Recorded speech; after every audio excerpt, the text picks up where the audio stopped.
All right, guys, I think everybody's here, so we'll get started. I want to make some last remarks, is what this says.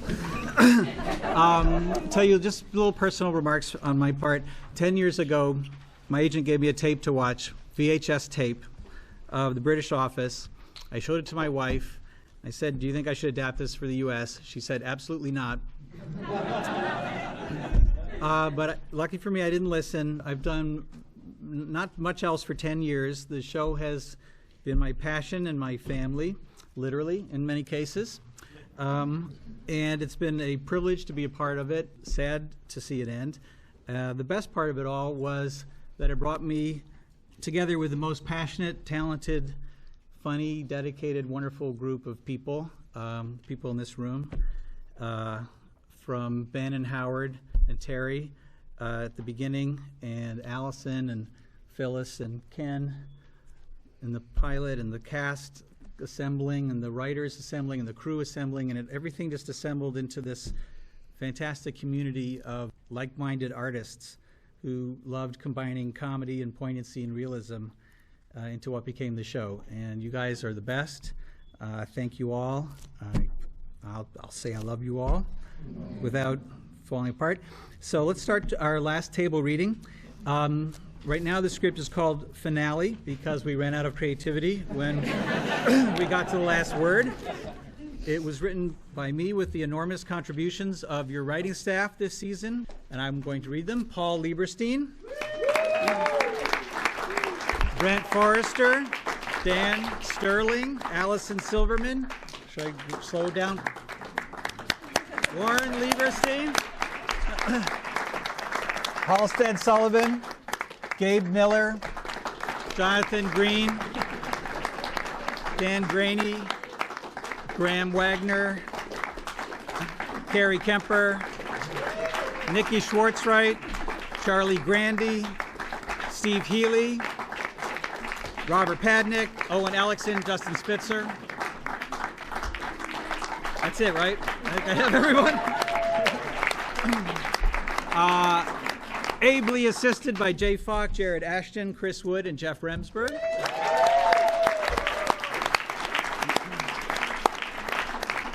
This show, like this season, will be produced to the highest level of quality by Steve Burgess.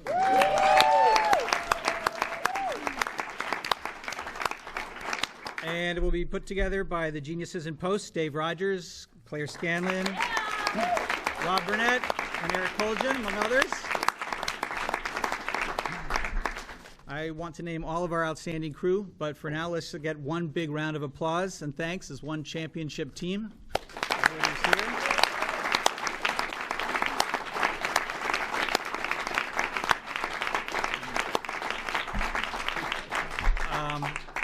I'm happy to welcome our NBC guests, Bob Greenblatt, Jen Salke, and everybody from the network. Thank you for coming. And finally, I'm very happy and proud to have Ken Kwapis back to direct our finale.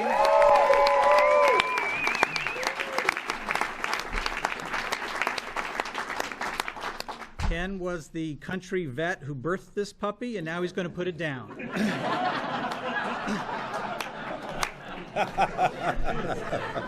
Really looking forward to spending the next 8 or 9 days on the set with you all. No one I'd rather have there than Ken. Okay, brace yourselves. It's going to get very sentimental in here.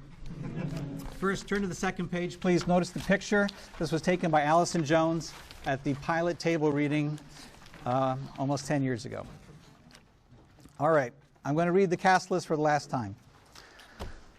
Dwight Schrute is played by Rainn Wilson.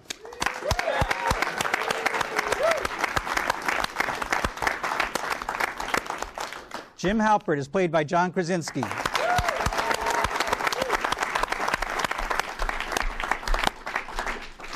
Pam Beasley Halpert is played by Jenna Fisher.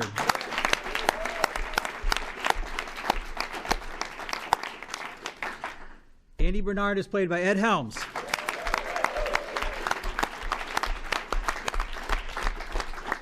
Stanley Hudson is played by Leslie David Baker.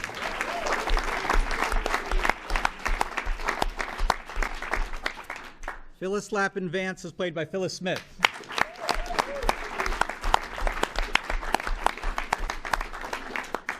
Angela Martin, soon to be Angela Martin Schrute, is played by Angela Kinsey.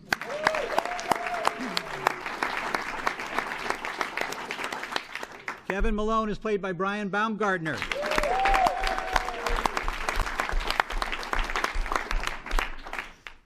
Oscar Martinez is played by Oscar Nunez. There.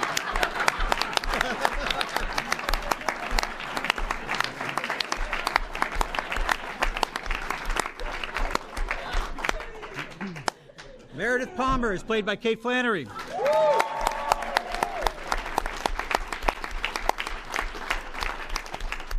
Toby Flenderson is played by Paul Lieberstein.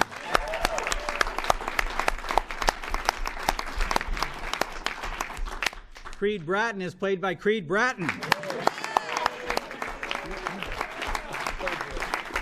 Aaron Hannon is played by Ellie Kemper.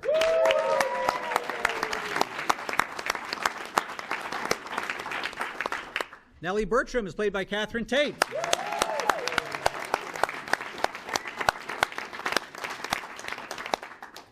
Clark Green is played by Clark Duke.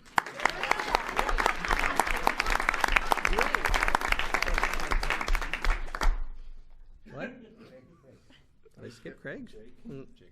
Jake Lacey. What the hell? It's cool. Daryl Philbin is played by Craig Robinson.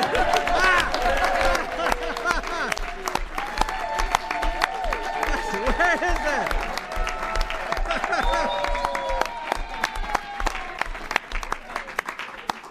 Pete Miller is played by Jake Lacey.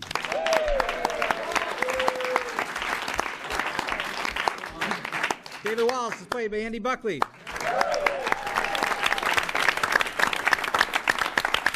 And Hank Doyle is played by Hugh Dane.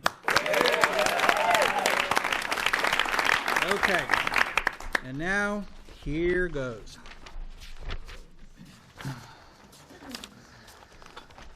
Cold open. Interior Dwight's office. Dwight works all business. He glances out to the bullpen and sees a black cat run by his door. Dwight registers this as odd, but lets it go. A beat later, the same cat crosses the exact same way. Dwight leans back. He seems shaken. Jim and Pam talking head. What's the cat about? Fair question.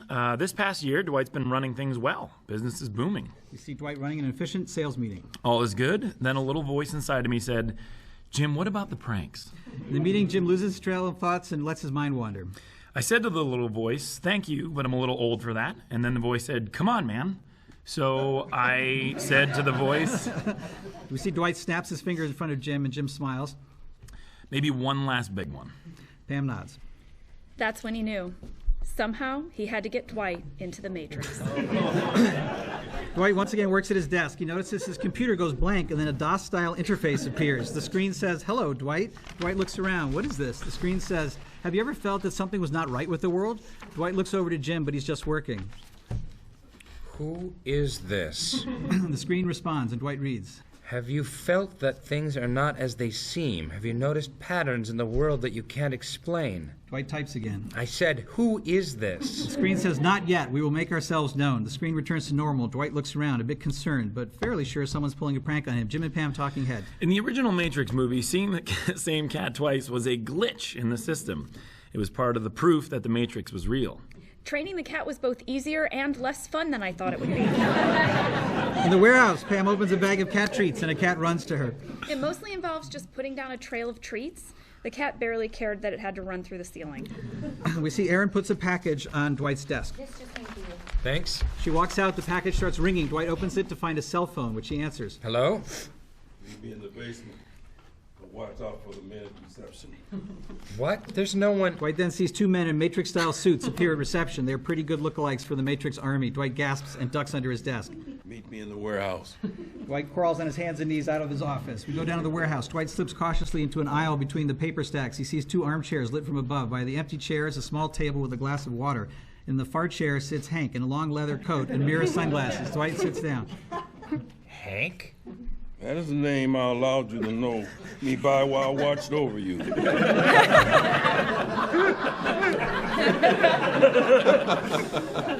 Waiting for the time to approach. That time has come, and you may know my real name, Dorpheus. Dorpheus?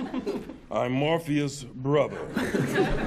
But The Matrix isn't real. It's just a trilogy of flawless, life-changing movies and an online game. The first Matrix movie was a program that my team wrote to prepare people for the truth. But then machines countered with their own program, which made it seem as if a peace had been reached. But there is no peace? There is not. That is terrible news. Dwight, I need your help. I would like you to join our underground army and help us wage war for the freedom of all humankind.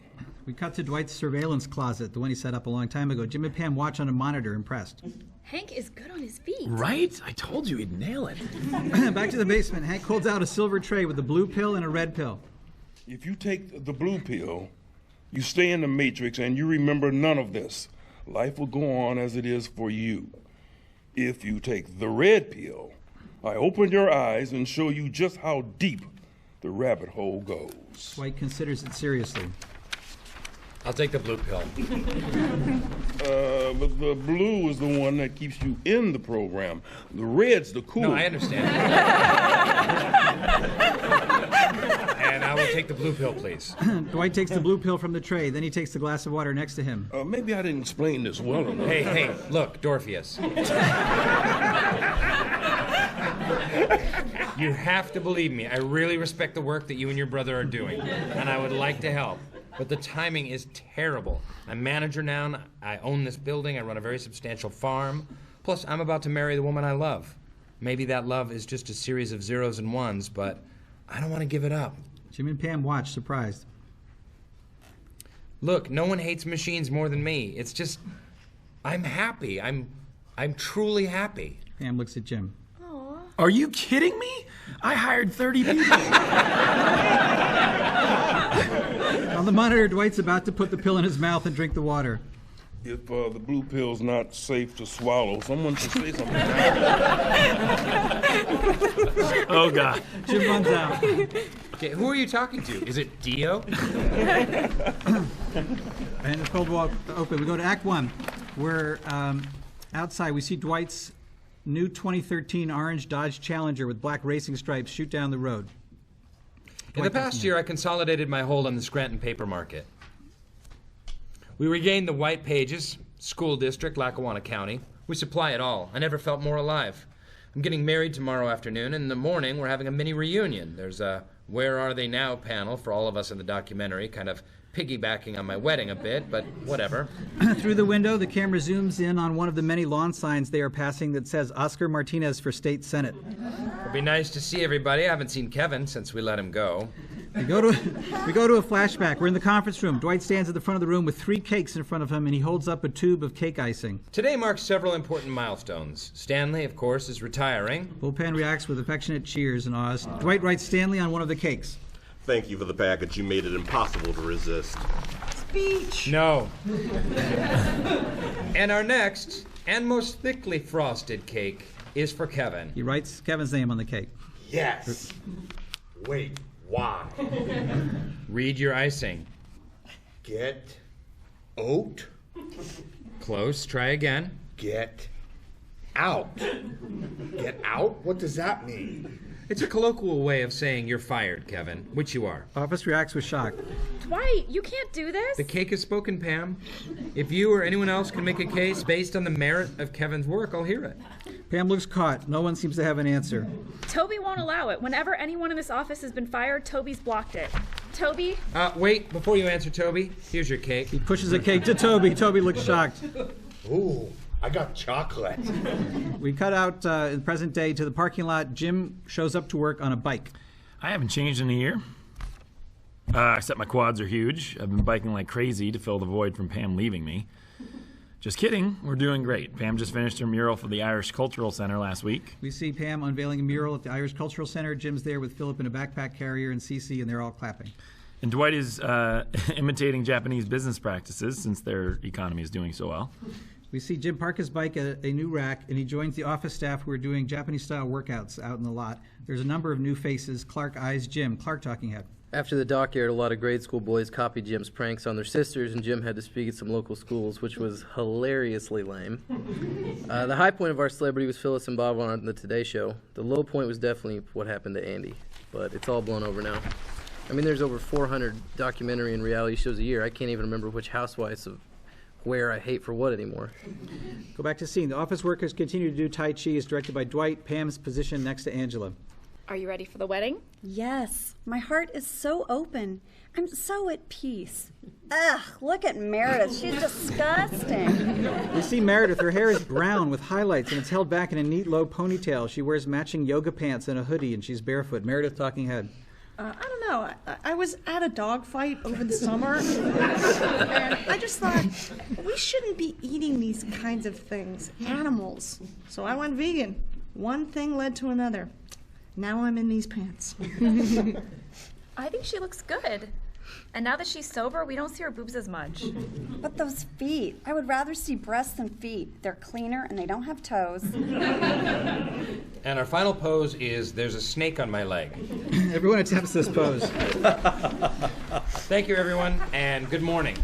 The office workers disperse. Angela runs up to Dwight, gives him a big kiss.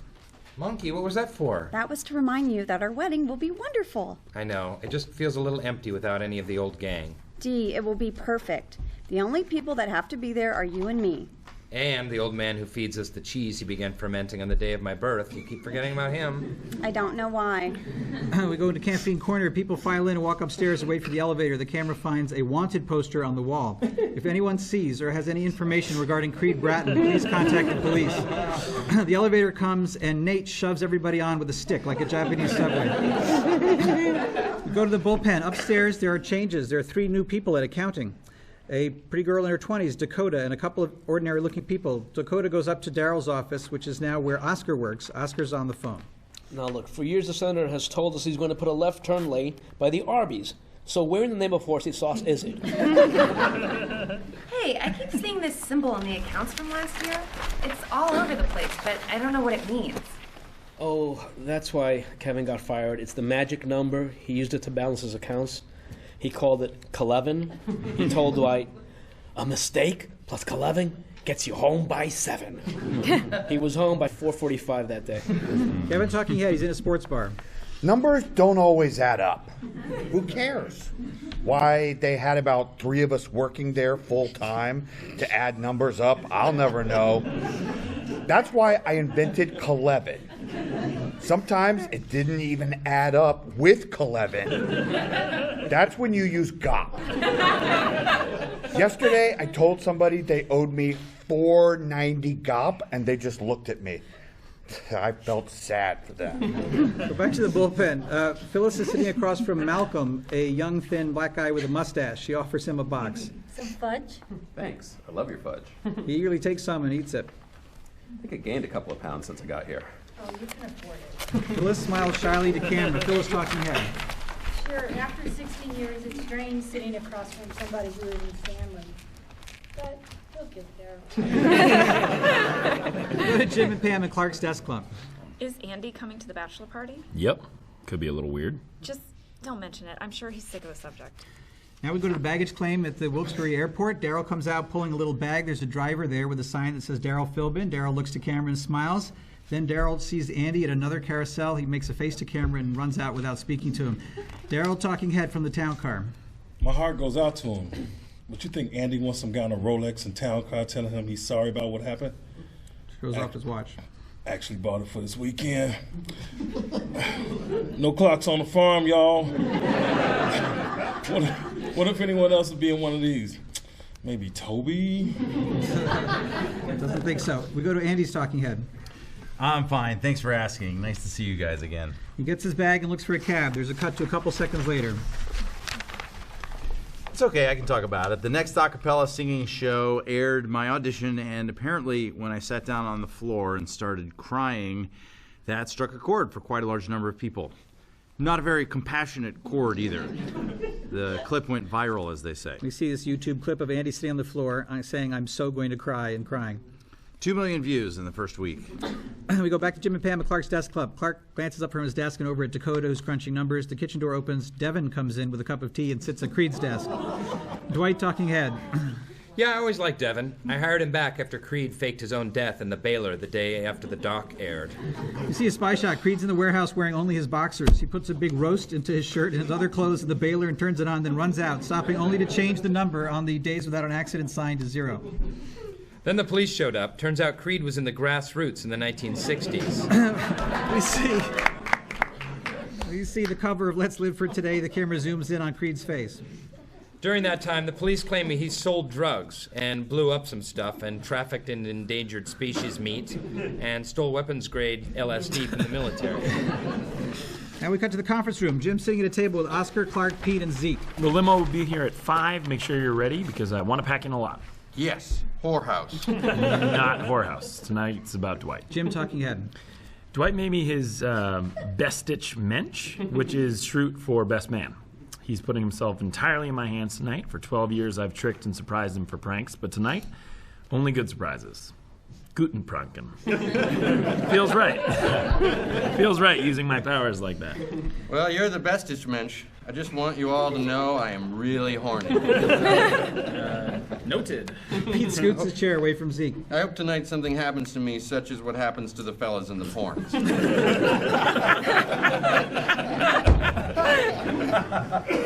Listen, no women will be degraded at the special party, and if we get steaks, I ask that they are grass-fed. Also, no Cuban cigars. We don't support that. Dwight sticks his head in. Jim forgot to mention in Hollywood's portrayal of bachelor parties, there's often an accidental murder. That won't be necessary tonight, thanks. Great, now we have 3 hours to fill. Now you're sure Mose isn't coming? Yeah, the wedding threw him for a loop. He's been acting pretty weird about it. Huh, acting weird. That's not like Mose. We cut to a local coffee shop. Pam, Meredith, Phyllis, and Angela's sister Rachel plan Angela's bachelorette party. Okay, so we have the pickling workshop, the magazine reading, and then we're going to build the Martin family tree. Please let me bring alcohol. It's a bachelorette party. Back me up, Meredith. Why? How about a clean evening of healing with my fellow women? No, Pam, do something. Pam looks to camera. Pam talking head. Angela made her sister, Rachel, myself, Meredith, and Phyllis all co-maids of honor. It's made planning this bachelorette party a bureaucratic nightmare. But maybe that's the greatest gift we can give Angela, showing her that we can't organize a party without her. Back to the scene. And where are we on the stripper? We have to have one, right? Absolutely not. The nude male figure is important. Well, my yoga teacher says I should stay away from disinhibiting situations, but he strips on the weekends, so maybe we can get him. A woman comes up to Pam. Pam, hi. Pam's trying to place her. What do I know her from? Hi. How are you? How are Cece and Philip? I've been thinking so much about you guys. Yeah, so good to see you. I'm sorry, I forgot your name. Oh, you don't know me. I just love PBS. The woman reaches out to hug Pam. Pam's kind of weirded out. We go back to baggage claim at the airport. Another flight comes in. Nellie's at baggage claim picking up her bags. Nellie talking head. I live in Poland now, the Scranton of the EU. Thanks for flying me in for the weekend. I'm looking forward to some American toothpaste. She picks up her bag. Hello! Nellie looks around and spots Toby running up. She jumps. Oh, the Poland of men. How did you know my plane arrived? How long have you been stalking me? Oh, my flight just got in too, from New York. How's Wojciech? I thought I unfriended you. Anyone can subscribe to a Twitter feed. After Dwight fired me, I moved to New York to be a writer. I don't think, I don't know how Carrie Bradshaw did it. Don't think I'm going to be the next Carrie. Maybe I'll be the next Lena Dunham, although I'm not very comfortable with my nude body. I'm working on it. Toby winks. We go back to the bullpen. Dakota sneaks up behind Clark at the copier. Meet. Hey, I forgot my copier code. Can I mooch just this once? You know Dwight doesn't like us to mingle our codes. If I told you it's 11-79, I could get in trouble. Fine. Don't help me then. Andy walks into the office and drops his duffel bag by the reception. Hey-o! They all exchange glances. Andy? You're back. It's good to see you, man. An emotional Phyllis gets up, walks over to Andy, and gives him a big hug. Oh, that's nice. Bear hug from my favorite Mama Grizzly. I've been worried. How are you? Good. A little warm. He delicately works his way out of the hug. Daryl enters. Daryl! Hey, buddy, I didn't I see you at the airport running into a limo? What? Must have been another devilishly handsome, debonair individual. Dwight pokes his head out of his office and sees Andy and Daryl and stops short. Surprise! What? I thought you guys couldn't come. Yeah, but then they moved the panel to the same weekend and the dock crew paid us to fly us in. It was kismet. Jim Talking Head. Kismet? Ha! Pam and I made up excuses to nix every other weekend this year. Remember my 2 lap band surgeries? Guten Prank number 1. This is great. Looks like we're back together again. We never really came up with a name for the 3 of us, did we? No, we did not. I came up with a bunch, but you guys shot them all down. I wasn't finished with my hug. She wraps herself around Andy again. You ready for tonight? Are we gonna tear up the town? You'll have to ask Jim. But Jim will say nothing. Pam enters from the kitchen. Andy, Daryl. How you doing? We're fine. How are you? Austin? That must be exciting. How's the merger? I'm reading about Athlete all the time. I love it. It's Athlete now. And the city is awesome. Jim gets a call on his cell phone. Guys, limo's here. Gotta go. Have fun tonight. You too. Not too much fun. Dwight, Jim, Andy, Daryl, Clark, Oscar, Toby, and Pete leave the office. We're out in the parking lot. They approach the limo. Daryl stops and takes a long circle around it, checking it out for Andy's benefit. Whoa, haven't been in one of these forever. The guys start getting the limo. Oscar Talking Head. They wanted me to go to the bachelorette party. Such a cliche. I'm a man, so I said, no way, I'm going to go to the bachelor party with the boys. I just have to remember how I acted before I came out. Cut back to the scene. They're riding the limo. What's up?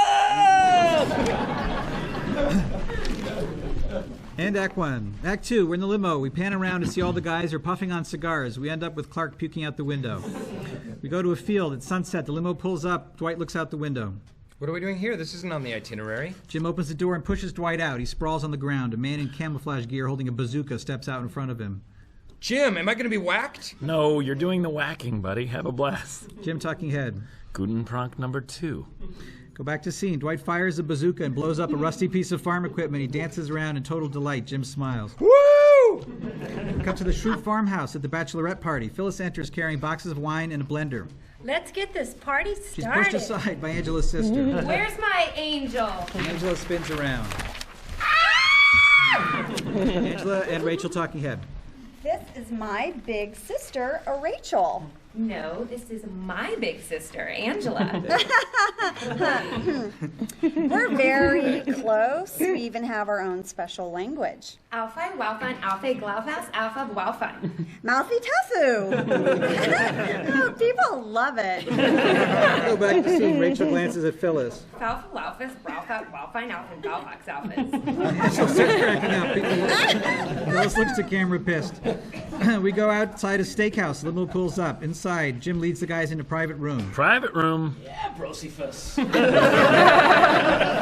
Walk in. From the hall, a frat boy points at Andy. I'm still gonna cry. Jim steps toward him. Hey, leave him alone. Don't. They just get you on their camera, then that goes viral too. Andy Talking Head.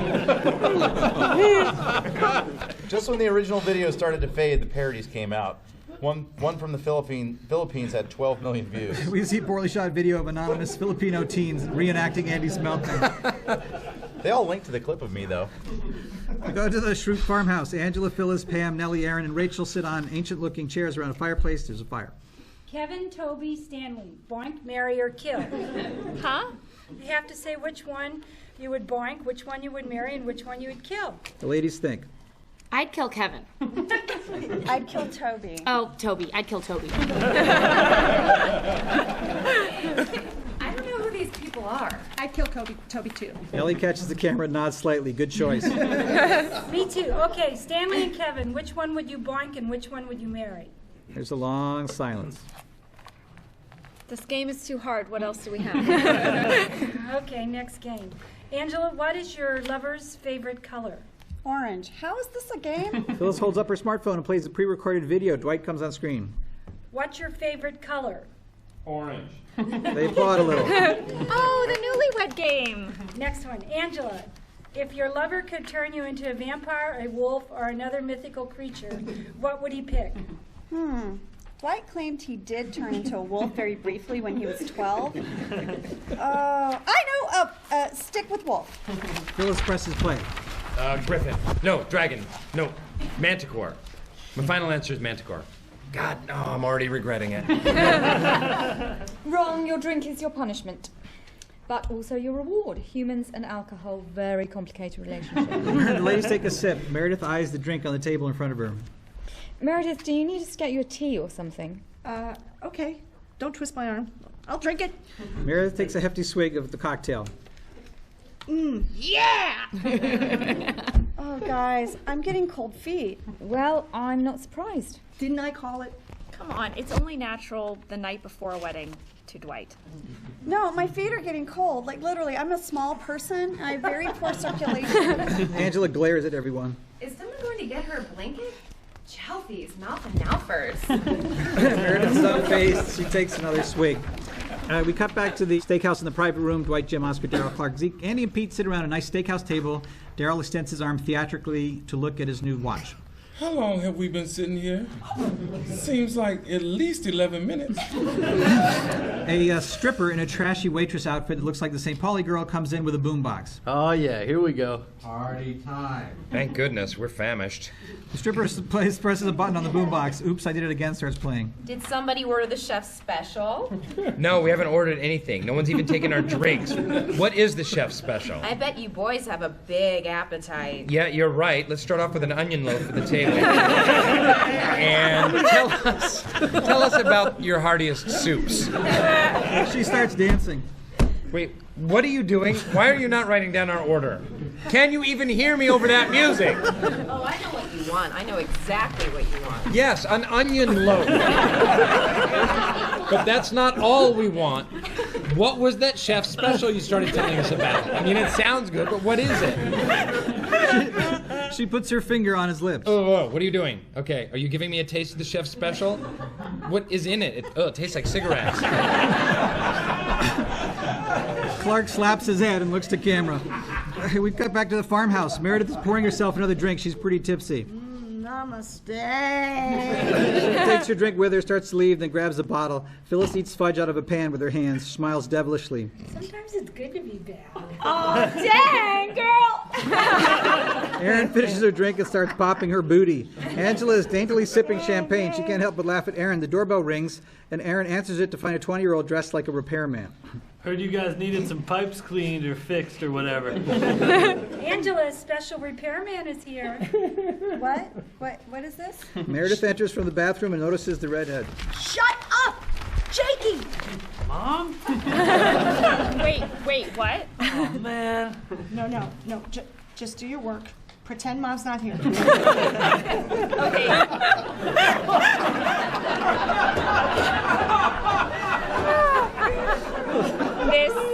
This seems inappropriate. Don't mind Miss Priss. Give him a good show, you little entrepreneur. Jake pours some sugar on me, starts to take off his shirt. Phyllis points to Angela excitedly. Jake dances over to her. Good song, Jakey. Good choice. Stripper's only as good as a song. Jake gyrates in front of Angela. Angela looks shocked. Pam puts her head in her hands. Meredith dances with Jake in a very supportive, encouraging way. In a window in the background, we see a dark figure watching them. The camera crashes in, and we make out Mose for a second before he ducks away. It's ominous. We go back to the private room of the steakhouse. The waitress is wearing a bikini and sitting on Dwight's lap. This is the last time you get this treatment. You're damn right. The service is impossible. For the last time, side salad with balsamic. All right, for the last time, Dwight, she's not a waitress. You telling me? Just tip her so she'll leave. For what? We haven't even gotten bread. We pan over to reveal Jim is very pleased and recording it all on his phone. Cut back to the farmhouse. The fire's gone down. The ladies are sprawled on couches. They hear this weird sound from outside. What was that? Oh, it's just the wind. This is quite a lot like Scream or Scream 2 out here.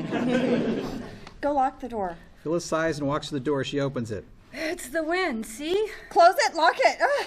Angela scampers over to the door to lock it. Just as he gets to the door, Mose grabs her and carries her off. Phyllis looks to camera, freaked out. End of act. We cut to the limo at night.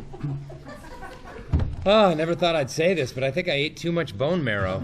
Jim gets a phone call. Hey, it's the girls. Hey, Pam. What? Whispers to the others. Angela's been kidnapped. No. Phyllis left the door open and a freak grabbed Angela and fled. Dwight grabs the phone. Did you see him? Was he wearing gray homemade clothes? Did he have a bad haircut?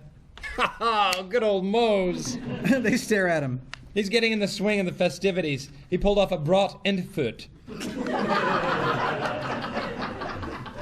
What is that? A ceremonial bride kidnapping.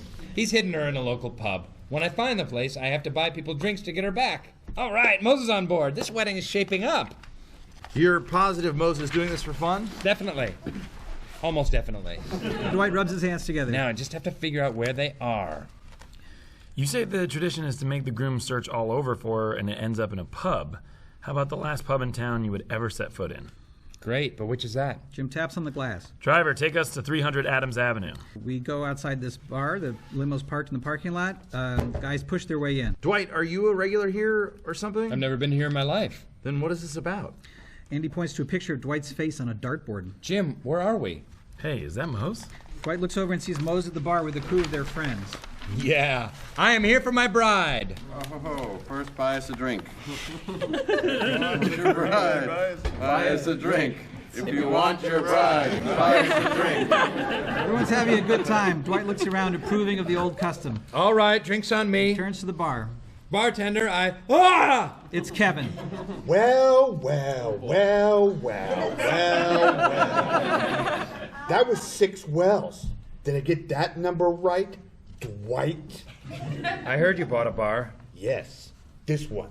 Now get out. Kevin talking ahead. After the doc aired, everyone wanted to buy me a drink. It became kind of a thing. We see B-roll of various people drinking with Kevin. They're all wearing T-shirts with a picture of Kevin's face that says, "Buy Kevin a drink." I don't actually drink that much, so I ended up with a $16,000 credit.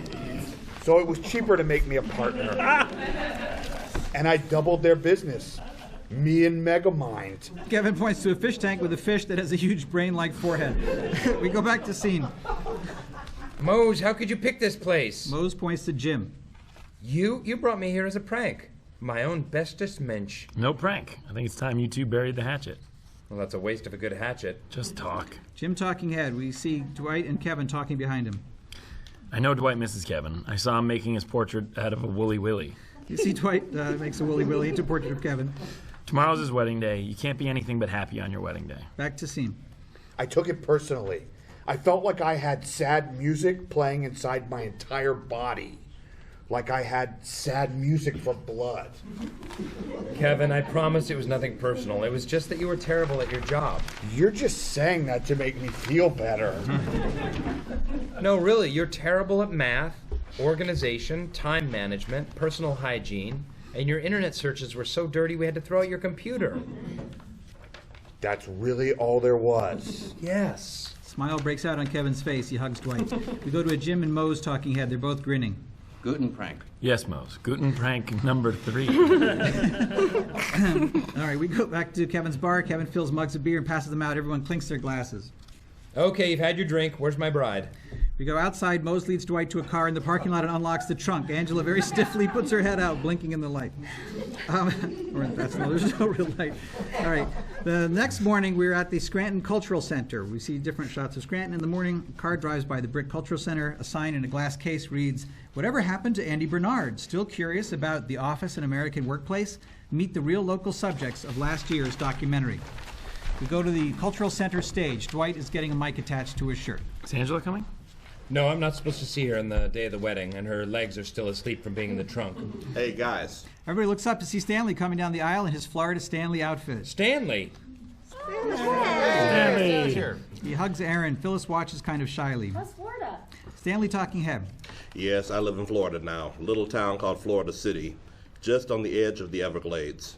The man who served my divorce papers came by fan boat, which was kind of fun. I sit on my porch all day carving statues of birds, herons, egrets, spoonbills. Carving birds is better than doing crosswords because it takes longer and you can do it in the rain. And boy, does it rain. Back to scene.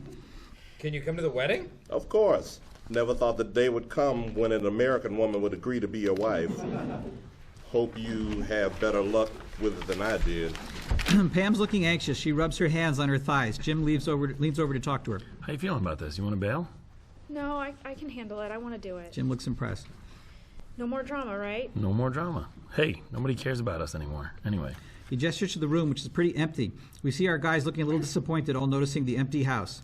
I guess this is worth being filmed nonstop for 9 years. Sorry, guys, this is probably on me. I was hated pretty hard after the auto-tune went viral. That's for sure. Kevin talking head. He has a smart TV in his bar. He points to the screen where he plays a YouTube video. Someone has auto-tuned Andy's line about so going to cry and turned it into a song.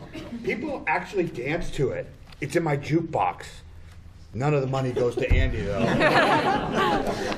Back to scene. Andy heads down the aisle up to the front of the house. I'll find the manager. Maybe we should all just go home. We follow him out the front door of the theater where he finds a line of hundreds of people waiting for the doors to open. Someone notices him.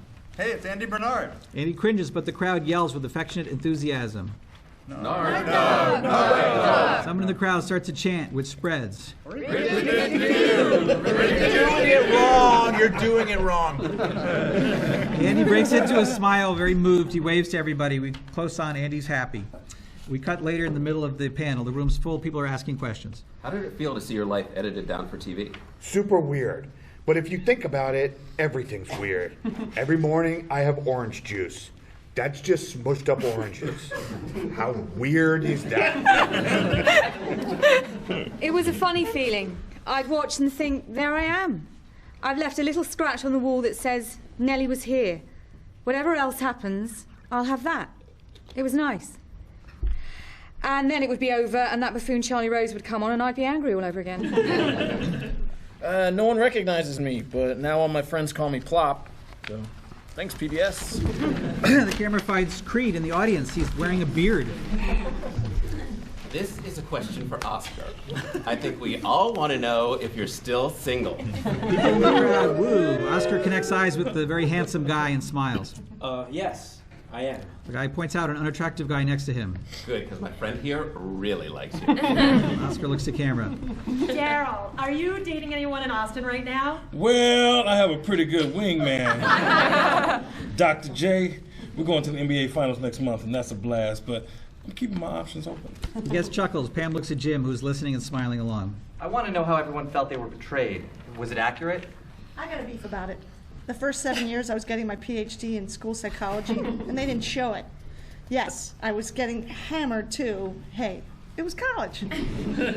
Hi, Jenny Tan. I run a website devoted to your show. Pam and Jim, your relationship means so much to people. Everybody watching could tell how much you loved each other, how you were soulmates. Pam, how could you doubt that when you moved to Philadelphia? Well, it's not fair to say Pam doubted anything. I didn't handle that whole move very gracefully. I made a ton of mistakes, not from communicating to be not communicating to being selfish. Pam puts her hand on his arm. Listen, I was scared. I loved what I had and I didn't want to risk it. And maybe I did doubt him a little, and I was wrong too. He proved that time and again.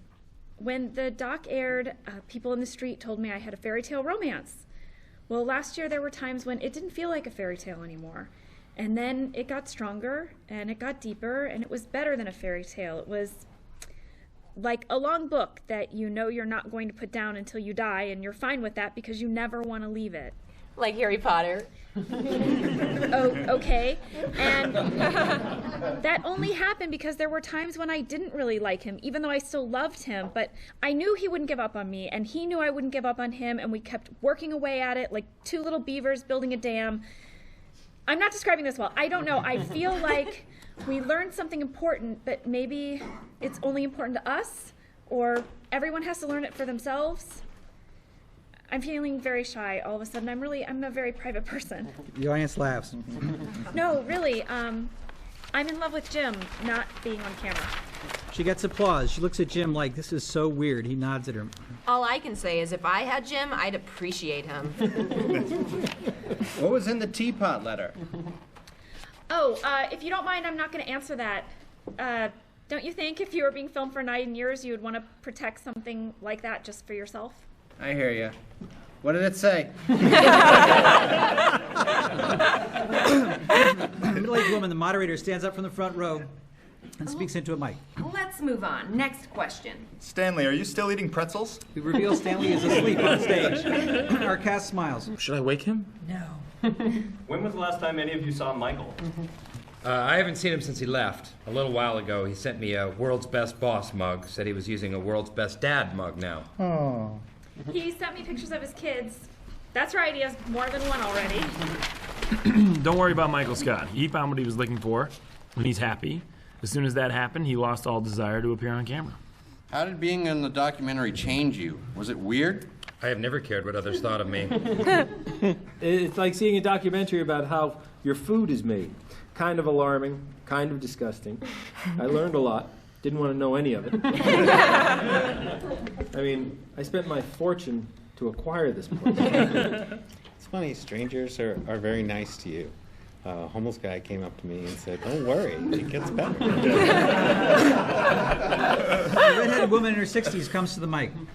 I have a question for Aaron. Really? The thing I found most compelling about the documentary was your search for your birth mother. Thank you. What I mean to ask is, don't you hate her? I mean, I would imagine that you'd be so angry at her that you'd hate her. Well, maybe I would sometimes. But I doubt it'd be hate, but more like, Mom, I hate you. Then she says, go to your room, young lady, and I stamp my foot and go upstairs. And I have a room, and that's pretty cool. And later, we just have dinner together. But I don't know. I'd have to meet her. Aaron. Yeah? They look at each other for a beat. We pan to others who start to realize what's happening. Oh, Aaron. Yes. Is there a follow-up question? Pete gives Aaron a nudge. Others look at Aaron expectantly. Then Aaron looks at the woman again, who's on the verge of tears. Aaron gets it. She mouths, "Mom?" The woman nods. Aaron starts to walk towards the woman. The woman walks towards her. Then Aaron starts to run, and they embrace. Well, I think that's a wonderful place to stop. Thank you to our wonderful panelists. The panel ends. There's applause. They all start taking off their mics and start to get down. If you want a calendar for next month's interesting events at the Scranton Cultural Center, they're on the tables by the exit. Crowd swarms up to the panel. Jim and Pam get up and see a hungry crowd of fans waiting for them in the front of the stage. The nosy questioners out in front. Seriously, Pam, tell me what was in the Yeah, come on, be a sport. Pam looks anxiously to Jim, who protectively takes her arm. Hey, guys, come on. Some things we got to keep private. The knot of questioners grows. Dwight notices from down the stage what's going on and whispers to Kevin. Hey, Pam needs a hand. Kevin and Dwight, Daryl, and the rest of the cast who figure out what's going on come together and block for Jim and Pam, who walk quickly to the wings where there's a side door. The camera tries to push past the cast, but they're being blocked too. Finally, the camera pushes past and out the door, looking down a street. They see Jim and Pam far away, running away from the camera down the end of a long street, holding hands. Jim and Pam turn the corner and are gone. In back three. Act 4. It's outside of Schrute Farms. It's set up for a wedding reception. Caterers are putting the finishing touches on tables as the guests arrive. Kevin walks up the driveway holding a cat with a bow around its neck. Where's the basket for gifts? Right there, sir. Kevin puts his cat in the gift basket. Behind him, Pete has a cat for Angela, too. Behind him, Creed, in his beard, puts a cat in the basket. The cats keep escaping from the basket. A caterer has to keep scooping them up and putting them back in the basket. Dakota introduces herself to Creed. Hi, I'm Dakota. Jeff Bamondo. I sell ceramic tile out of Newark. My wife's name is Catherine. And I can show you my social security card if it helps. Cut inside the farmhouse. Dwight's looking Philip over, who's dressed in a little white plantation suit. Oscar looks on proudly. Nice job, Oscar. He looks great. Thanks, and good job with the baby proofing. Oscar talking head. It was hard to get Dwight to baby proof. You see B-roll. Dwight's putting little corks on the ends of the pitchforks, throwing stars, barbed wire fences, samurai swords all around his farm. We see him cautiously creeping towards something with two big corks and reveal it is a bull. Back to scene. I'd like you to be Philip's gay father. You mean godfather? That's what I said. Oscar looks to camera. Wow, I would be honored. I'm envious. You get to buy him his first horse. We got outside. Meredith shows up with a cat. She looks gorgeous and classy. She leans into the cameras. Congrats, Angela and Dwight. She puts the cat in the gift basket. We go to another room in the farmhouse. Angela's surrounded by her bridesmaids. She's having trouble walking. Maybe the heels are too high. The heels aren't too high. It's that I spent 3 hours in a car trunk. Thanks for not locking the door when I asked you, Phyllis. Phyllis looks guilty. Angela softens. I'm sorry, Phyllis. It's not a big deal. As long as I get to the altar. We go to where Andy is tying Dwight's bow tie. Jim is behind him. You ready? I was born ready. He starts doing his rock and roll psych up. Oh, hold on, wait. We cut out to the wedding ceremony area. Kelly and Ravi get their programs for the ceremony and make their way to their seats. Oh my God, thank God I wore a wedge. The ground here is like death to heels. Can you imagine if I'd worn my Jimmy Choos? That would have cost you like $600, right, babe? I'm always looking out for you. Ravi lets out a tiny sigh and kisses her on the cheek. Thanks for wearing the wedge. Kelly talking head. Oh yeah, things are great. Ravi and I are so in love. I've got like 30 pairs of Citizens for Humanity, 14 new Rag & Bones, and literally so many sevens I've lost count. Marrying him has really upped my gene game. Back to scene. Kelly and Ravi are reading their programs when Ryan sits down next to them with a baby and a Bjorn. Kelly, you're here? Ryan? Oh my God, whose baby is that? Are you like a nanny? Ryan nuzzles the baby's head. No, this little guy is mine. Kelly's face lights up. Ryan talking head with baby. So I was in a very committed relationship with a conceptual artist, and we thought, what better conceptual art is there than a baby, right? Anyway, when the show closed, she took off, and I realized anyone who's anyone in a coffee shop in Brooklyn has a baby. Mwah! Plus, I love being a father. Right, Drake? Back to scene. Kelly's fawning over the baby. Oh my God, Drake! What a great name. I am obsessed with Drake. His last album touched me so deeply. No, he's not named after an R&B star from 2012. It's Drake, like a mix of Blake and Drew. Well, he is so cute. Ravi, look at him. You're a pediatrician. Isn't he so cute? A lot of Ravi's patients are super uggos. They're called premature.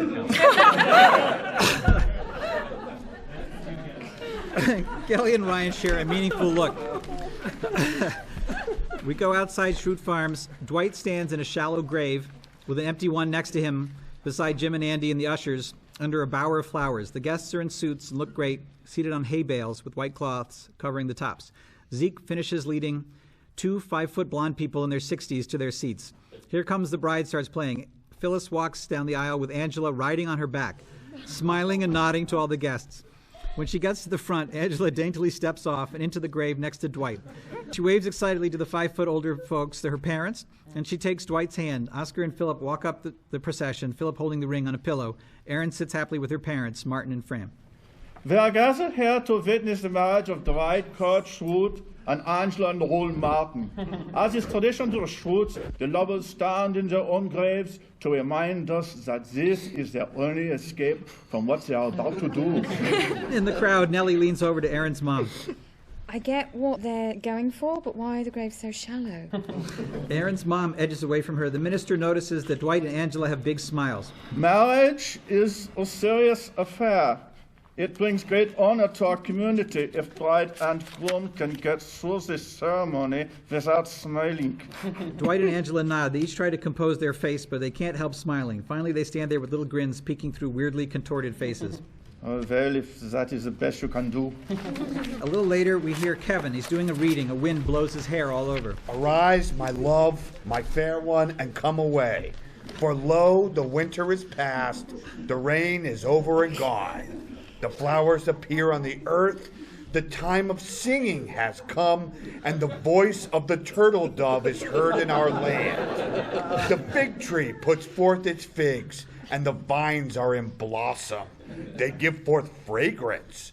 Oh, my dove, in the clefts of the rock, in the covert of the cliffs, let me see your face, let me hear your voice, for your voice is sweet, and your face is comely.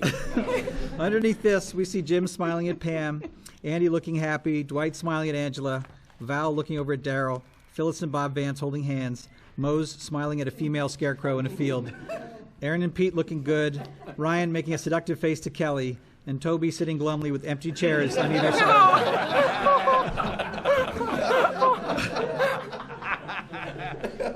Place the ring on her finger. Dwight takes the ring off the little pillow that Philip's holding. Philip is being held by Oscar. Dwight puts the ring on Angela's finger. I now pronounce you man and wife. Release the doves. Nate bends to a wicker cage that has a dozen cats clawing at it. He shoos the cats away and opens a door. Doves shoot out the top in a hurry to get the hell out of there. Everyone applauds. Thanks, everyone. Please take your hay bales with you to the reception. He points to a distant tent set up with tables. The guests start dragging and rolling the heavy bales across the field. Later at the reception, Dwight and Angela are dancing their first slow dance to the Bruce Springsteen song, Dancing in the Dark. Dwight talking head. I just started listening to Bruce Springsteen. He's really good. We reveal that Dwight is holding Angela up, closer to his face, her feet dangle. Jim and Pam join in dancing. Pam looks at him. I appreciate you. I know. Nobody else knows anything. We go to where Kelly and Ravi are having cocktails. Ryan comes over with Drake looking concerned. Hey, Kelly. Hey, Robbie. Sorry, I know you're not on work hours, but Drake's got a rash, and I think he feels kind of hot, and I thought you could examine him, maybe? Ravi takes the baby away from Ryan. Oh no, not feeling good, little guy? Sure, okay, you want me to bring him inside? Actually, could you bring him inside? I need a drink. I'm feeling a little dehydrated. Are you sure you don't want to come? Robbie, just do it. This baby is burning up. Isn't this like what you live for? It's a baby emergency. Ravi goes into the house with the baby. Oh God, Ryan, Drake didn't look so good. He's fine. I let him suck on a strawberry. He's allergic, but he gets it over it. I had to talk to you. You did? You mean you gave your baby an allergic reaction for me? Ryan gives Kelly a yearning look. Kelly throws her arm around him and they attack each other's faces. A couple of people nearby see them and move away. Now we angle on Jen Salata and Clark. Are you a part of our family? No. You look very shrewdish. Yeah, well, I'm not. Are you sure? Pretty sure. He notices Dakota laughing at him. What? I thought you were a nepotism hire. Explains so much. Oh, not you two. It's the glasses, right? Oh yeah, just the glasses. Clark is charmed by being teased. We go out to the dance floor. Toby dances with Pam to Thunder Road and weeps. Pam suffers through it and smiles tightly. Aaron dances with her dad. They're dancing a little goofier than the people around them. Where did you learn to dance like this? I don't know, I just always did it. They both do some unique move at the same time. Notice the others doing it and laugh at each other. Are you kidding me? You do the electric, Aaron? Fran watches them and smiles. Phyllis sitting at her table with Bob watching all the couples dance. Mr. Vance, may I? Phyllis turns to see Stanley and her face lights up. Just bring her back by 6. Stanley reaches out his hand, he takes it, she takes it, and they get up and head to the dance floor. They dance for a beat, and then Phyllis puts her head on his shoulder. I missed you. I missed you too. Phyllis talking head. Lots of people think that Stanley Hudson is a mean old grump, but would a grump make this? She holds up a small carved wooden figurine of herself. It's normal, except he has given her bird feet so it can be attached to a branch base. It's me. She smiles, touched. We go to Jim's table. Dwight and Angela sit with Jim and Pam, talking and laughing. We pull back to see Creed's watching them. I feel like my kids all grew up and then they married each other. It's every parent's dream. Act 5. We are at the wedding tent. Phyllis is standing giving a toast. She's got a drink with her. Everyone else sits at their tables. Well, I knew about Dwight and Angela before anybody else because I walked in on them having sex. They acted all mad, but I could tell that they sort of liked it. And if I'm being honest, I guess I liked it too. There was a nice moment the three of us shared. Dwight has no hair on his back at all. There's liquor in here, huh? Rachel gives a wedding toast to Angela and Dwight. Angela. They look on expectantly. Malphite Salfa Salfer, Alpha Salfa Balfas, Palfer Salfa, Nalphite Alpha Nalpho. Alpha and Alpha Nalpho, Alpha Laufite Alpha Palpy Palpho. Angela bursts out laughing. We see Kevin, whose mouth's wide open. I didn't know Angela was from Canada. Alpha Alpha, Salfo Laufite, Alpha Salfi, Halfer, Salfo Halfa Palpy. Alpha Valfer Salfins, Walfi Walfer, Laffa Talfo Galfer. Alpha Halfa Balafan Salfa, Dalfas Falfor Halfer. Angela is now weeping. Dwight pulls his collar awkwardly. We pan around and catch glimpses of a very alienated crowd. Now Andy clinks his glass and stands up. Rachel leans over to Angela. Oh no, it's that crying jerk from the knee. This is gonna be a train wreck. She gets out her phone to start recording. Hello, everyone. I'm Andy Bernard, and I want to make a toast. I'm pretty sure no matter what comes out of my mouth, this won't be the most embarrassing moment of my life. Gets chuckles. I'm so happy for you, Angela and Dwight, and I want to say something. I know some of you have been reluctant to approach me because I am a national punchline, but don't pity me. I gave another speech quite recently at Cornell University. The senior class invited me as a joke, but I went anyway. We see a flashback. Andy is giving a speech to the Cornell graduating class of 2013. As you all know, I am a pathetic figure. Go ahead and laugh. It is safe for you to mock me. I was once sitting where you are now. I had no idea what the future would bring. The internet barely existed then as an exciting new tool invented by universities to share important research. But had I been able to see the future, I wouldn't change a thing. I followed my dreams. They didn't always take me to good places, but they took me here, to maybe my favorite place in all the world. And looking out at all of you, I feel the same excitement and anxiety that you must all feel now. What's next for me? I spent 12 years paddling a canoe in circles before I jumped overboard and went over the falls. But guess what? I floated. And now I know I can swim. And you will too. So don't worry about the future. You are leaving Cornell today. So everybody say it with me. I am so gonna cry right now. All the students rise to their feet and cheer for Andy. Back to scene. If I hadn't become a joke, I wouldn't have been invited to speak, and I wouldn't have gotten a standing ovation, been offered my dream job in the Cornell admissions office, or met my fiancée, and I wouldn't be able to invite you all to my wedding next summer in Nantucket. It's all good. People applaud Andy. Rachel puts down her phone. We angle on Aaron's table. Aaron, Martin, and Fran sit at a table. When we had you, it was a crazy time in our lives. We're puppeteers, and back then we were at the top of our game. We had a van, we had 6 go-to schools that couldn't get enough of us, and then we got a call from the Dark Crystal. We were through the looking glass. We went to a place puppets shouldn't go. We were speeding all the time, carpal tunnel. Back then it was just called the Claw. We were so deep into it, we didn't know if we were Skeksis or Gelfs. In truth, we were a little bit of both. And, well, it didn't seem safe to bring a baby into a world that gave us nightmares. But Aaron, it was the biggest mistake of our lives. Can you ever forgive us? Aaron puts her head down on her arm. Martin and Fran look concerned, and Aaron puts her other hand up like a puppet and asks in a silly voice. So there was nothing wrong with me? Oh, honey, goodness, no. Fran grabs her hand and adjusts her thumb. Keep your thumb in. Aaron tries it. Oh, that is so much better. We go out behind the barn. Robbie, still holding the baby, spots Kelly and Ryan making out on a bale of hay. He approaches them. Oh my God, Kelly? Oh my God. Robbie, what are you doing? Oh, you're bringing a baby to watch 2 people trying to get it on? Could you be any more inappropriate? Not cool, Robbie. Now Drake's seen things. He's probably scarred. I could sue you for malpractice. Okay, Kelly, this is it. I'm going home. To my home in Ohio. All of your things will be boxed up and put in storage. You better not crinkle my wigs. You wear wigs? Sometimes I like to go all Beyonce from Life is But a Dream. The braid bun? How could you let this girl go? Here is your baby. I wish I could take him away from you, but the law will not allow that. He hands the baby to Ryan. Drakey. Aww. Robbie walks away. You want to hold him? Oh my God, can I? He hands the baby to Kelly, who sighs contentedly. This is how it was always meant to be, Ryan. Look at us. We're like an advertisement right now. Ryan looks at Kelly, then looks at the baby. Okay, baby, Kelly, this is a lot. Hyperventilate. Ryan, what's wrong? I can't be tied down like this. You always do this, Kelly. I have to put myself first. For once, I've got too much potential. Hey, quick question. Will you raise my baby? I don't... Do you even have cute baby clothes and stuff?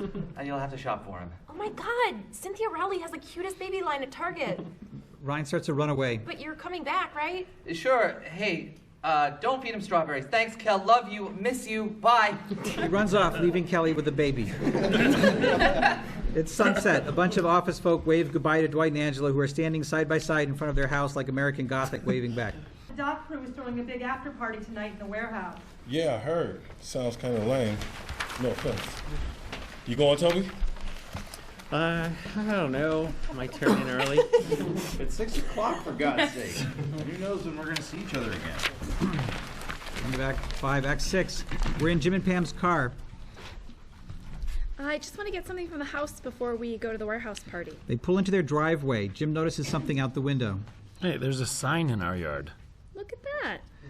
They park. Jim gets out. We pan over to a realtor sign that says sold. He turns to Pam. She shrugs. You bought the house without asking me. I sold it without asking you. Really? Where are we going to live? I was thinking Texas. Austin, maybe. He looks at her. I'm ready. For Philly, for Austin, for whatever, wherever you want. Jim is thrilled. Pam is thrilled that he's so happy, and she pulled it off. She does like a touchdown dance, letting out whoops as Jim shakes his head and laughs. I can't believe you pulled this off. You beat me at my own game. I learned from the master.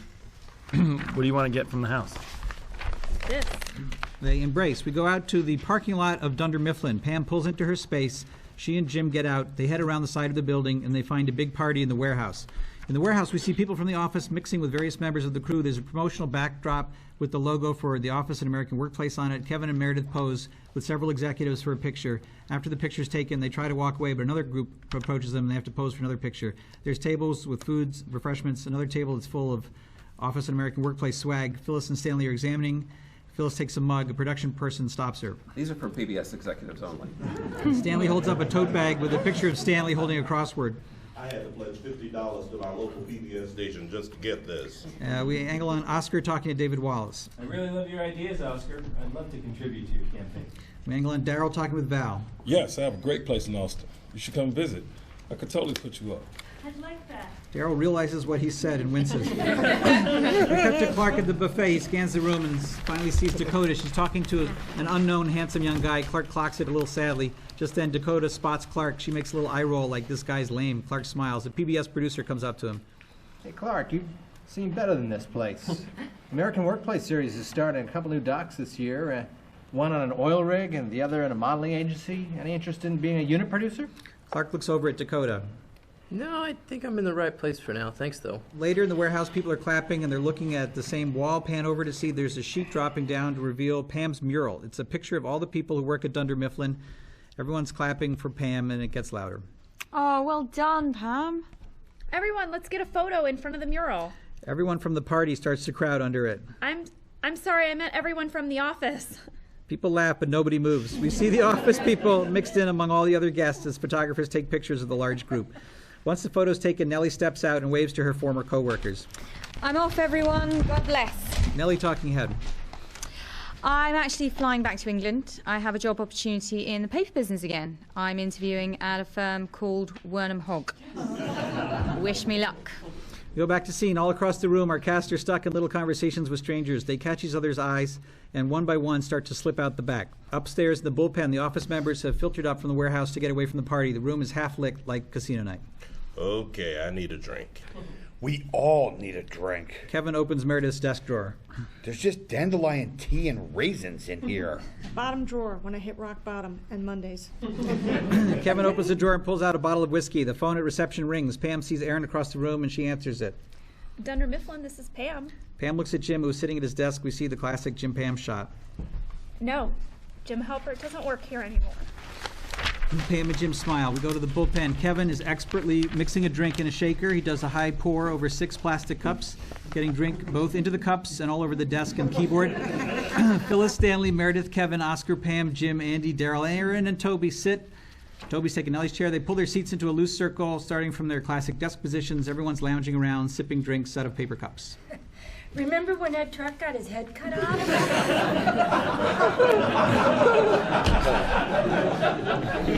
That's depressing, Phyllis. It happened. What about when Michael hit Meredith with his car? They all start laughing. Good times. Remember Florida? I love Florida. I lost my job over Florida the first time. It was worth it. Totes. Dwight and Angela show up. Everybody applauds. What about your honeymoon? The honeymoon can start tomorrow. We want to hang with you guys. Yeah, pretty soon the dilettantes will leave and we'll be back down to Jim and Pam and me and Angela. Core 4. Always gets back to that. Pam and Jim look at each other. What? Why did you share that meaningful glance? We cut into Dwight's office. Dwight's at his desk. Pam and Jim sit across from him. I finally feel ready. An athlete's growing.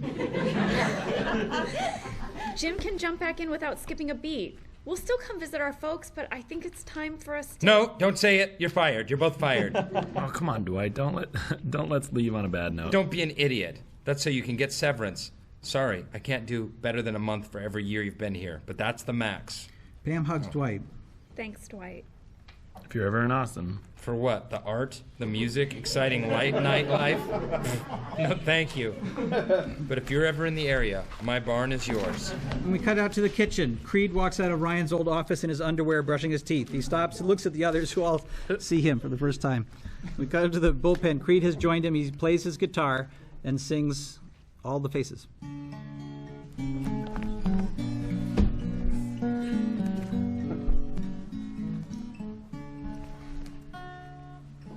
I saw a friend today, it had been a while, and we forgot each other's names.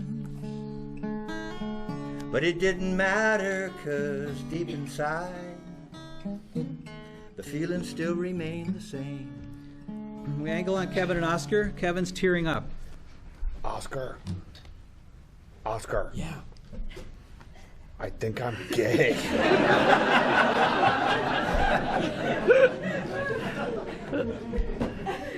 Kevin And why would you say that? I'm getting so emotional. All right, buddy, you're not gay. Maybe the reason... No, it's okay. Hang on, Andy and Daryl. Hey, man. You want to ride to the airport tomorrow? I got a town car. Cancel it.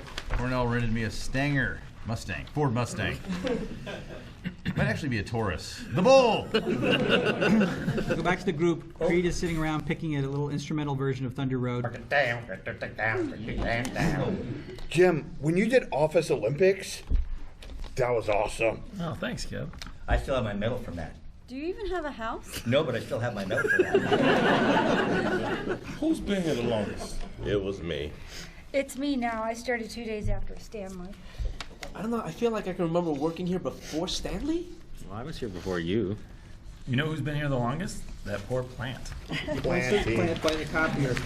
Planty. He's a survivor, but he needs to move on. We gotta free this guy. Or girl. Oh. I'm just saying. This plant could use some real sun. Guys, help me. Jim and Dwight help him lift the plant and head out the door. Others excitedly get up and follow. Phyllis grabs a couple bottles in her glass. Oh my gosh, we're really doing this. Go out to the parking lot. Dwight holds a shovel. He's finished digging a hole by the entrance path. The others are gathered around the hole. Andy starts pulling the plant out of its pot and putting it in the hole. Everyone helps to pack it with dirt. Don't overpack the dirt. Amateurs. Office plant. Office plant. Hey, we did it! It's a nice moment. They turn and go back upstairs. I didn't watch the whole documentary. After a few episodes, it was just too painful. I kept wanting to scream at Pam. It took me so long to do a lot of important things, and it's so hard to accept that I lost so much time being less happy than I could have been. We start to see the first shots of the pilot of Pam and Jim at their desks, working and glancing at each other. Jim was just 5 feet from my desk, and it took me 4 years to get to him. It'd be great if people saw the documentary and learned from my mistakes. We see Pam takes down her watercolor of the building from the wall by reception and packs it up. Not that I'm a tragic person. I'm so happy now, but it would just make my heart sore if someone saw this documentary and she said to herself, "Be strong, conquer your fear, love yourself, and act fast because life just isn't that long." Now we go into a series of talking heads, illustrated largely with B-roll from scenes of the characters working from the earliest episodes they appear in. Oscar talking head. You He's take holding a piece of paper. You take something ordinary, like a piece of paper. It's not much, but if you see it in the right way... Oscar reveals a folded origami swan. That's what you did with this documentary. But I just thought, you made a 9-year documentary and you couldn't once show me doing my origami? Daryl talking head. Every day when I came to work, all I wanted to do was leave. So why in the world does it feel so hard to leave right now? Toby talking head. I realized something watching the documentary. Just making an honest living, doing your best, trying to find some love and something to smile about, that's heroic. That's why I'm my new Chad Flynn. Chad's just a day-to-day office worker like the rest of us. Until the mysterious letter arrives. Aaron talking head. How did you do it? Seriously, how did you capture what it was really like? How we felt and how we made each other laugh and how we got through the day. How'd you do it? And also, how do cameras work? Angela talking head. This documentary should have been called Dwight and Angela, A Love Story. Wouldn't that have been better than just a show about an office? Meredith talking head. I just feel lucky that I got a chance to share my crummy story with anyone out there who thinks they're the only one who took a dump in a paper tray. Well, you're not alone, sister. Let's get a beer sometime. Pete talking head. I always knew looking back on the tears would make me laugh. But I never knew looking back on the laughs would make me cry. Unknown. That's my yearbook quote. Jim talking head. When people ask me what it was like to work at a paper supply company for 9 years, they always assume I'll say it was ordinary or mind-numbingly boring. But you know what? They haven't been in the room when Kevin Malone has played the bongos, or been surprised by the wrath of Angela Martin, or by the warmth of Angela Martin, or had dirt thrown in their face by Dwight Schrute, or celebrated Christmas with Meredith Palmer. So, no. My answer is never boring. It was a 3-ring circus for 12 years, and I loved every second of it. Dwight talking head. Do I get along with my coworkers? Well, first of all, I don't have coworkers anymore. I have subordinates. Have I gotten along with my subordinates? Let me think. One of my accountants, Oscar Martinez, is the godfather to my son. One of my former accountants, Angela Schrute, is my wife. My top salesman, Jim Halpert, was the best man at my wedding. My office manager, Pamela Beasley Halpert, is my best friend. And my supplier relations representative, Meredith Palmer, is the only person I've ever met who knows how to properly headbang to Metallica. Dwight Meredith headbang to Metallica and Meredith's van. So yes, I would say I have gotten along with my subordinates. Kevin talking head. I mean, if you film anybody long enough, they're going to do something stupid. It's only human natural. Stanley talking head. He's asleep. Creed talking head. It all seems very arbitrary. I applied for a job at this company because they were hiring. I took a desk in the back because it was empty, but no matter how you get there or where you end up, human beings have this miraculous gift to make that place home. The cameras widen to reveal he's in handcuffs standing outside a squad car. Let's do this. Andy talking head. When you see your life reflected back in front of you like that, you just stare and ask yourself, man, should I go back to that haircut? Phyllis talking head. I'm happy that this was all filmed so I can remember everyone and what we did. All these years I worked for a paper company, but I never wrote anything down. Jim talking head. Regrets? I regret not helping Michael when he fell into that koi pond. I regret taking so long to tell Pam how I felt. The way I treated Dwight was correct. I love the guy, but he deserved all of that. Pam talking head. I think, all in all, Dunder Mifflin was a good subject for a documentary. You can find truth and beauty in the most ordinary settings. Isn't that kind of the point? We see B-roll of the replanted office plant with Dunder Mifflin behind it as the sun comes up over the parking lot. End of show.